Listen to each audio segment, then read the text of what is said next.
Bonjour à toutes et tous.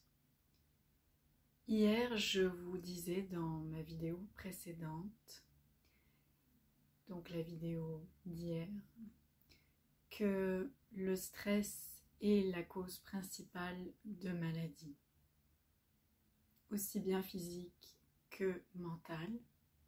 Je pense que c'est un fait établi au niveau scientifique et dans le milieu médical que le stress est très nuisible à notre santé globale, aussi bien physique que mentale, émotionnelle. J'avais envie d'approfondir un peu avec vous ce sujet aujourd'hui. J'ai même préparé un petit plan parce que je me sentais inspirée ce matin. Pour ne pas oublier certains points, disons.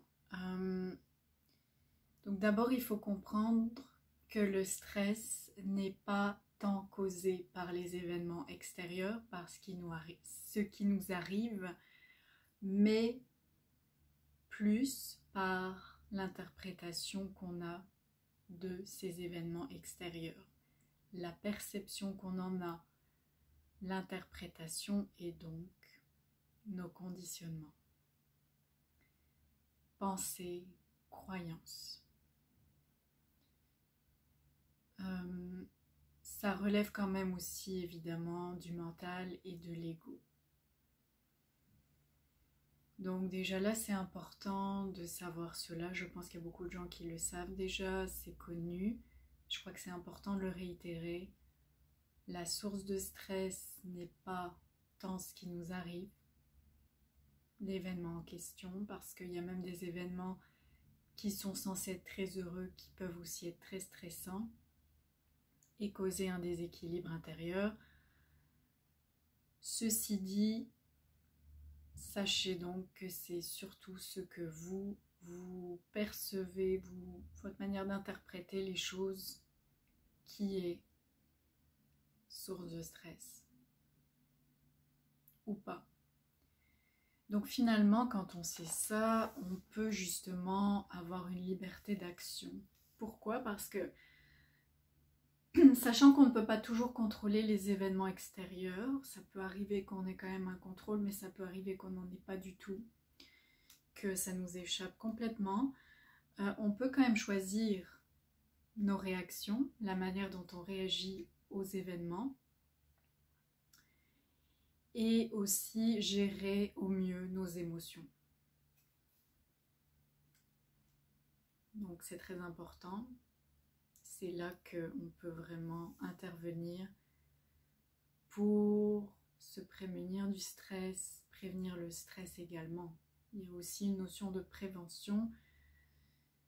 En cultivant un bien-être intérieur quotidien, on limite les effets négatifs du stress.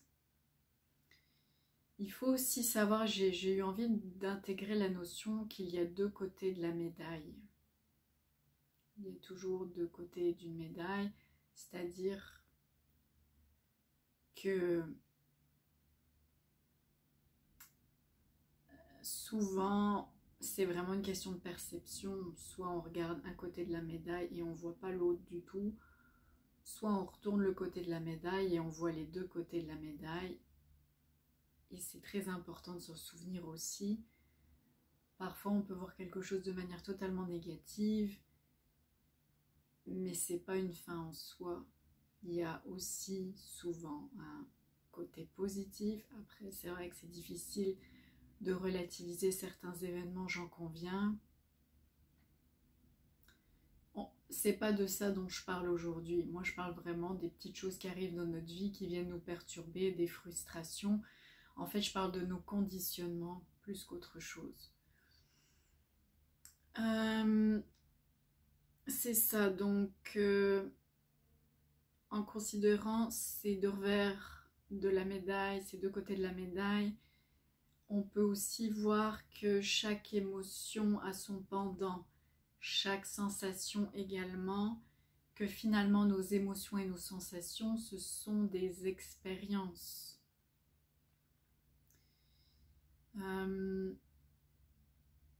perçu par soi, par nos cinq sens, par nos différents corps aussi. Ce sont des expériences sur un spectrum, un continuum d'expériences finalement. Et je ne suis même pas sûre qu'on puisse dire qu'il y a des extrémités à ce continuum, à ce spectre, et des opposés. Je pense que c'est trop linéaire selon moi. Essayons de voir les choses autrement. Tout est lié. On n'a pas une sorte de fil qui relie tristesse et joie, et d'un côté on a la tristesse et de l'autre côté on a la joie. C'est l'un ou l'autre. C'est cette espèce de façon de voir les choses, de blanc ou noir finalement, et même de zone de gris. Peut-être que c'est même pas ça la solution. C'est vraiment de se défaire de toute cette façon de voir les choses. Qu'est-ce que j'expérimente maintenant? Est-ce que c'est la joie? Est-ce que c'est la tristesse? Ou même peut-être les deux? Ça se pourrait. Et qu'est-ce que je fais avec ça? J'en prends conscience, je ressens, je vis l'expérience, j'embrasse l'expérience, et peut-être après ça je laisse aller, et quelque chose d'autre se présente. Et c'est important de vivre, je pense, toutes les émotions, la gamme des émotions, pour justement distinguer entre les différentes nuances. Le fait de ressentir la colère, par exemple, si vous en avez conscience, vous pouvez aussi être conscient de la paix intérieure que vous ressentez, du calme, de la quiétude. Si vous ressentez la tristesse, vous pouvez ressentir la joie. C'est important de garder ça en tête, je pense, pour finalement s'élever un petit peu au-dessus de cette condition humaine, qui est très importante selon moi. C'est important de vivre toutes ces expériences à leur juste valeur, et peut-être à un moment de se détacher progressivement pour ne pas, c'est pas pour dire ne pas accorder trop d'importance, mais au moins c'est important de digérer ces émotions, de les vivre, et ensuite de garder ce qu'il y a de bon et de laisser aller ce qu'il y a de moins bon d'une certaine façon. J'y reviendrai certainement. C'est aussi une question de digestion, que ce soit des aliments que des émotions et des expériences que nous vivons. Avec l'Ayurveda, on alimente le feu digestif Agni qui transforme. C'est le métabolisme qui trie, digère, élimine ce qui est mauvais et garde les bons nutriments. C'est comme ça qu'un organisme fonctionne de manière optimale, que ce soit au niveau du corps physique qu'au niveau du corps émotionnel, mental, et il va sans dire que la pleine conscience, la gestion du stress et la méditation, une pratique de méditation ou le yoga permettent de favoriser cette bonne circulation de l'énergie du prana, et aussi d'alimenter ce feu digestif en énergie vitale. Ensuite, j'avais envie de dire que finalement, si on prend au niveau émotionnel la tristesse et la joie, imaginons aussi qu'on ressente le chaud et le froid, plus au niveau physique, disons. En elles-mêmes, ces qualités ne sont ni bonnes ni mauvaises, elles sont neutres. Et puis on peut très bien éprouver parfois un contentement à sentir la chaleur, et parfois justement le contraire, à avoir envie de sentir de la fraîcheur ou peut-être du froid. On pense peut-être au bain scandinave, chaud et froid. Bon, souvent on est plus frileux d'aller dans le bain froid, mais après ça, on se sent quand même très bien. Vous voyez, c'est un peu le principe du spa. C'est bon pour nous d'avoir les deux, chaud et froid, en alternance. Donc finalement, le chaud et le froid, c'est vraiment notre jugement qui va déterminer si c'est bon ou pas. Ça dépend aussi du contexte. Ça dépend de la manière dont on interprète ses qualités, ses expériences et qui finalement les interprète. Donc il y a une part de notre jugement, le discernement qui intervient. Vijnana Maya Kosha en yoga, c'est intellectuel, le cerveau, le corps de sagesse. Et en même temps, il y a un témoin intérieur aussi qui ne semble pas être localisé dans le cerveau. C'est important de s'en souvenir. Qui est cette personne qui observe mais ne juge pas, qui est conscient, qui interprète avec plus de recul, pas sur le vif, mais qui prend le temps d'observer et d'absorber l'expérience et de l'interpréter peut-être sous un nouveau jour avec une nouvelle perspective. Et avec cette capacité de discernement, on visera à favoriser notre bien-être en se demandant qu'est-ce qui est bon pour moi, qu'est-ce qui est moins bon pour moi. Ça peut être par rapport à des substances, des aliments, un mode de vie, des habitudes, etc. On a un pouvoir de décision, on peut choisir ce qu'il y a de meilleur pour soi et ce qu'il y a de meilleur pour les autres. Souvent ça va ensemble, dans une sorte d'ouverture, de bienveillance, d'éveil. On est quand même conscient de choisir aussi bien ce qui est bon pour soi-même que pour les autres, qui sont aussi concernés par nos décisions et nos choix. Donc comment on fait tout ça? C'est vraiment d'être conscient de soi, conscient du soi, de cette part de soi qui a le choix, qui a cette liberté de choisir, qui interprète sous un nouveau jour, avec une nouvelle perspective.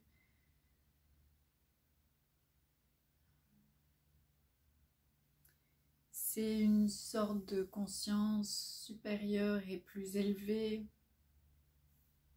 qui a pris de la hauteur pour observer qu'est-ce qui s'est passé, qu'est-ce qui se passe, qu'est-ce qui est en train de se jouer en moi peut-être, avec des émotions, peut-être des blessures ravivées, des sensations. On observe sans juger. En yoga, c'est fondamental. On observe ce qui est là, sans résistance, sans lutter. Ça peut être la souffrance, la douleur, du corps physique, du corps mental. On observe et on accueille, et en même temps on peut amener une certaine lumière, la respiration, l'acceptation, la bienveillance. Et souvent, ça va se transformer cette expérience. Souvent, la douleur, la souffrance va faire place à une autre émotion sur la gamme des émotions, une autre sensation sur la gamme des sensations, une autre expérience, peut-être plus réconfortante pour soi, enveloppante. Et on pratique la pleine conscience et si possible la méditation pour favoriser cette pleine conscience dans notre vie de tous les jours, pour avoir ce recul nécessaire, cette observation, attention, concentration dans le moment présent. Bien souvent on se rend compte que tout est parfait dans le moment. On n'est pas dans le passé, on n'est pas dans l'avenir. Si des souvenirs du passé, des expériences passées ou des anticipations dans l'avenir, peut-être sous forme d'anxiété arrivent, on en a conscience. On observe et on revient au moment présent. C'est un exemple que je vous donne, un exemple d'exercice. Il y a différentes variations. On peut aussi observer davantage ce qui fait du mal, ce qui fait souffrir également, dans un esprit de pleine conscience, de bienveillance également. Mais là, je vous parle un peu plus de la vie de tous les jours, à tout moment, quand on est dans nos activités du quotidien et que notre tête embarque, on essaie de se rappeler, de revenir à soi, à ce qu'on fait dans le moment et au moment présent. Et finalement, c'est important dans le yoga, le concept de moksha, libération, liberté, liberté émotionnelle, j'ai envie de dire surtout, liberté de choix, cette conscience, comme je vous l'expliquais, donc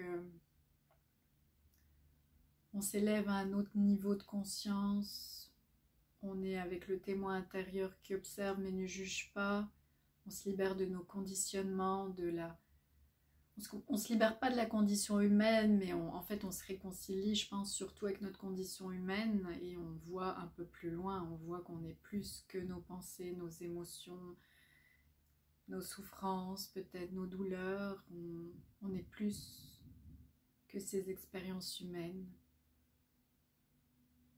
Avec le témoin intérieur et le corps de sagesse, le corps spirituel aussi, on y accède plus facilement quand on a démêlé tous les autres nœuds et nettoyé. On arrive dans une eau qui est plus calme et plus pure, qui nous amène vers autre chose d'une certaine façon, paix intérieure, quiétude, sérénité, on pourrait dire joie, lumière, bien-être, on est simplement. Et j'ai lu aujourd'hui dans le livre de Deepak Chopra, Meta-Human, que Maslow, Abraham Maslow, qui a fait la pyramide de Maslow, pyramide des besoins, avait lui-même utilisé le terme méta-humain, Meta-Human, pour caractériser une personne qui est dans la réalisation de soi, dans l'actualisation de soi, dans l'épanouissement, en étant lui-même et en exploitant son plus haut potentiel. Donc c'est assez intéressant de savoir ça, je trouve. Et pourtant, méta-humain ne veut pas dire super-humain, surhumain, c'est vraiment être soi humain en ayant conscience qu'on est plus que ce qu'on pense qu'on est en fait. Ces conditionnements-là, ces limitations intérieures, ces croyances limitantes. Donc c'est vraiment de ça qu'on parle. Et j'avais envie de ramener ça aussi à l'avant-plan aujourd'hui, après avoir parlé de stress, de nos conditionnements, de comment on se limite souvent soi-même. On dit qu'on se tire une balle dans le pied. Deepak Chopra parlait aussi d'expérience sommet aujourd'hui. Aussi, on peut imaginer le flow, d'être dans l'instant, dans ce moment où on s'oublie soi-même tellement on est pris dans le moment en fait. Et tout est merveilleux à ce moment-là, c'est comme un miracle. On est très bien, on pense même pas à savoir si on est bien ou pas parce qu'on est vraiment entier à ce moment-là, soi-même, c'est la béatitude. Je pense qu'on a tous vécu ces moments-là d'une façon ou d'une autre, où on peut oublier le temps, où on peut oublier où on se trouve à ce moment-là. Et c'est aussi une superbe expérience à vivre, qui est naturelle et à laquelle on accède évidemment davantage quand on n'est pas stressé, pas surmené, quand on vit finalement une vie avec un mode de vie qui est sain pour soi, pour les autres, parce que évidemment il y a un miroir, un effet de miroir. La manière dont on se sent à l'intérieur se reflète à l'extérieur sur les autres également. Et finalement, c'est tout ce qu'on peut, on peut essayer d'atteindre. C'est rien de... Je vais pas dire que c'est rien d'extraordinaire, mais c'est pas vraiment de commencer à avoir des super pouvoirs et à pouvoir faire des choses de fou, de dingue. C'est très simple en soi. Simple et en même temps pas si simple de par nos conditionnements de toute une vie et de tous ces voiles, de toutes ces limitations, de toutes ces étiquettes, conditionnements.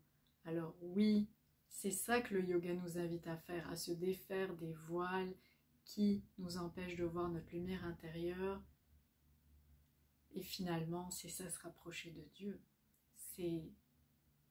Je pense que c'est de réaliser qu'on est une forme de Dieu qui est un concept finalement, qu'on est des créateurs, qu'on a le choix, la liberté, le libre arbitre. C'est possible pour autant qu'on est conscient et qu'on est quand même libéré de conditionnement, de toute une vie, comme je le dis, qui est aussi normale et naturelle. Ça fait partie de cette expérience humaine, de cette exploration, de ce voyage qui est de redécouvrir sa nature véritable et profonde. Je m'arrête ici et je vous invite à me faire signe si vous voulez échanger davantage sur la question et si vous sentez que vous avez besoin d'une accompagnatrice, d'une coach pour vous accompagner sur votre chemin d'éveil. Parce que je pense qu'on est tous amenés à évoluer naturellement. Parfois, il y a des moments où c'est difficile et de se sentir accompagné, de ne pas se sentir seul, d'avoir des ressources et d'être accompagné par une personne qui a déjà vécu une partie du chemin. Ça peut être très utile, très réconfortant et ça peut permettre d'aller plus loin. Parce que malgré tout, il y a des fois où on retourne en arrière, il y a des cycles et on se retrouve pris à nouveau dans les mêmes schémas, les mêmes drames, les mêmes histoires qui se rejouent. Je sais de quoi je parle aussi.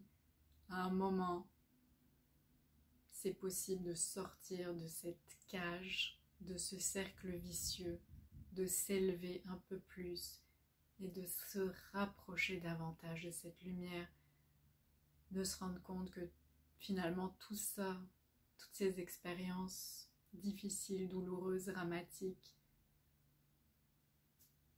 c'est soi-même. C'est une part de soi qui se les inflige à elle-même pour X ou Y raison. Ça vient d'un conditionnement et on ne peut blâmer personne, je crois. C'est entre nos mains. Je suis vraiment pour la responsabilisation, l'autonomie, la bienveillance, le partage et l'échange. N'hésitez pas à me faire signe. Namasté.